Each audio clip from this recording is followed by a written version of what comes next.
The governor is going to remain in office. Does he have to win the primary? That's the expectation. I don't think it can happen, and I'll tell you why. Because in addition to the fact that you have Abraham and Risponi, there's another factor that hasn't been addressed yet, which happens in every gubernatorial election. That is, you will have, in my opinion, 5 to 10 minor candidates who are also going to run in addition to the 3 who are announced.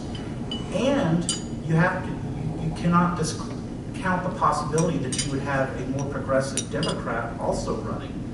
So I see those extra factors, which is the extra candidates plus possibly a progressive candidate, easily pulling 5 to 10% of the vote off. And by the way, he doesn't necessarily have to win the primary. Let's pretend he gets 45% and more progressive and also Reign candidates got 5 to 7%. Well, that to me is something that can be made up in the runoff with an aggressive turnout operation and or if one of your opponents stumbles. I personally don't see the 50% as being a barrier to entry in terms of his being reelected.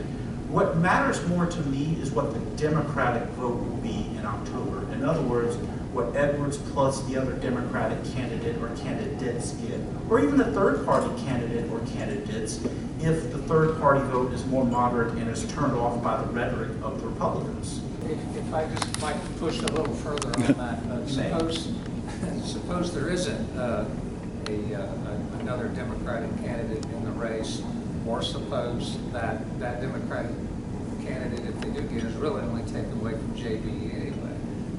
Let me just ask the question again: if it's the same field that we have now, or at least similar numbers, does he have to win? I'll partially answer, but I'm partially going to push back as well. So partially answer, the way I look at it is, then in that case, if you truly had 3 and no more than 3 candidates, what you as Governor Edwards would want to, what Governor Edwards rather would want to do, would be to get as close to 50% as possible and hope that he can make up for that with an aggressive ground game and or maybe some animus between Risponi and Abraham.